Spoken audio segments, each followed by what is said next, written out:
আচ্ছা, আমাদের দেশে এসব কি শুরু হয়েছে?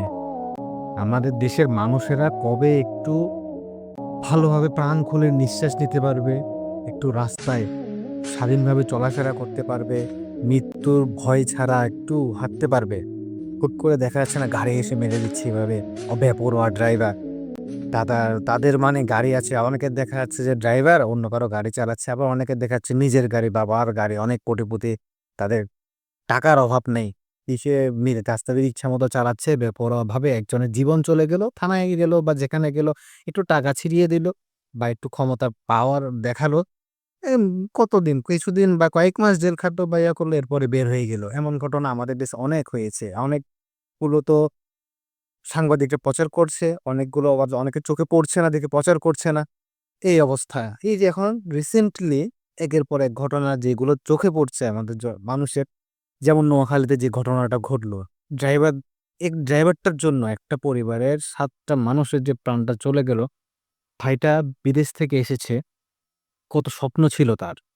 সে এসেছে তার মেয়েকে নাকি সে একবারই কোলে নিল। ভাইটার কষ্টের কি অবস্থা হচ্ছে, তার মনটার কি অবস্থা, এটা একটু ভাবা যায়। বোঝা যায় সে প্রকাশ করতে পারছে না।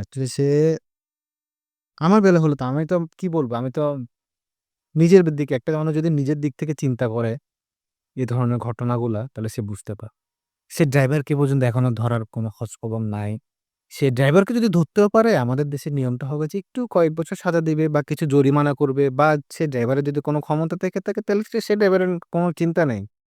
ঠিক হয়ে যাবে। এই যে সোহাগ হত্যা হয়েছিল, ওকে যে পাথর পিষে মারা হলো, সেই ধরনের আরেকটা ঘটনা এখন আবার ঘটলো। তাও সেইম কেস, চাঁদাবাজি। এইসবগুলা আর কতদিন মানুষ দেখবে, কতদিন সহ্য করবে?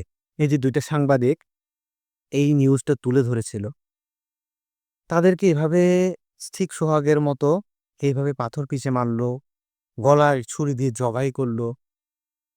তো এইসবের বিচার না এখানে এই দেশে আমার মনে হয় না কখনো হবে। এটার আমাদের দেশের পরিস্থিতি দিন, দিন খারাপের দিকে যাচ্ছে। মানুষের মানে বিশ্বাসটা একদমই নাই। সে কখন এখন হাঁটতে যাচ্ছে, এখনই কিছু দেখা যাচ্ছে আপনি রাস্তা দিয়ে হেঁটে যাচ্ছেন, পিছন থেকে হুট করে একটা আসিয়া গিয়ে মেরে চলে গিয়েছে। এবং কি সেটার বিচার কিন্তু আপনার ফ্যামিলি পাবেন না, আপনি পাবেন না। সেটার বিচার আমাদের দেশে এ ধরনের বিচার হয় না। আমাদের দেশে যদি টাকা দেয়া হয়, বিচার ঘুরে যায়। যদি ক্ষমতা থাকে, বিচার ঘুরে যায়। এটাই আমাদের দেশে হয়ে আসতেছে। কবে হবে আমাদের দেশটার পরিবর্তন?